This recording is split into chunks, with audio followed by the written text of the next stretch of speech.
All right, joining us now with more, former Congresswoman Tulsi Gabbard is with us. I particularly, Tulsi, I'd love to get your reaction to Biden saying the MAGA crowd is the most extreme political organization that's existed in recent American history. Let's start with Antifa, BLM, the group BLM. What do we want, dead cops? When do we want them now?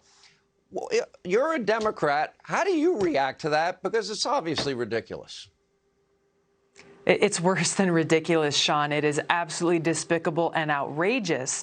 When you look at the President of the United States of America calling millions of Americans essentially terrorists, people who politically opposed him or voted against him, he's calling them terrorists in an attempt to intimidate them into silence. And we know this is because we've heard this before from both him and his attorney general. You'll remember when his attorney general said, you know, anyone who holds extremist or anti-authority views will be targeted for investigation and potential prosecution by their domestic terrorist unit. So he's essentially saying that this quote unquote MAGA crowd are worse than terrorists.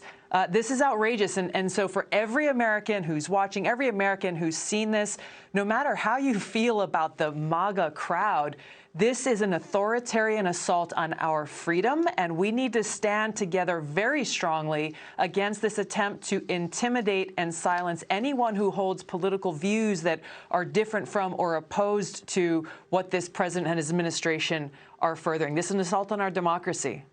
I want your thoughts on the rush to cling to this potential decision in the Supreme Court that would overrule Roe v. Wade.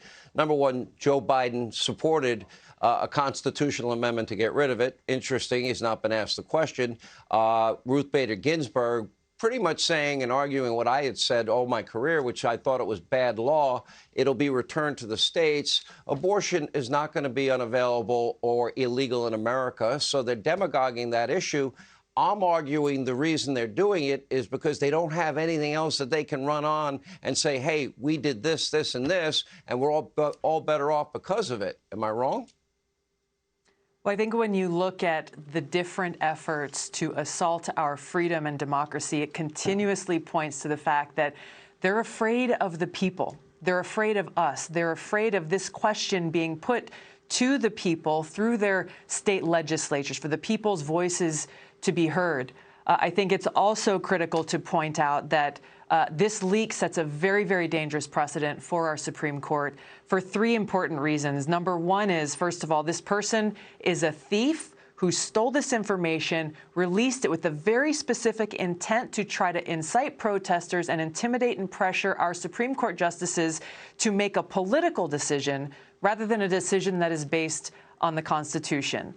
Number two, we have the fact that the Supreme Court is not in place to legislate from the bench.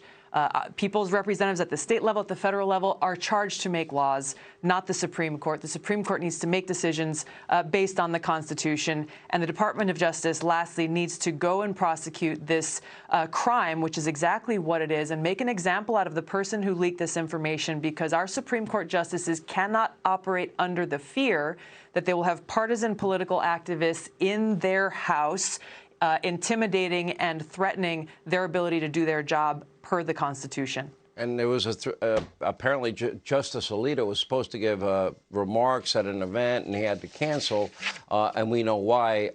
Tulsi Gabbard, always great to have you. Thank you for being with us. Hey, Sean Hannity here. Hey, click here to subscribe to Fox News YouTube page and catch our hottest interviews and most compelling analysis. You will not get it anywhere else.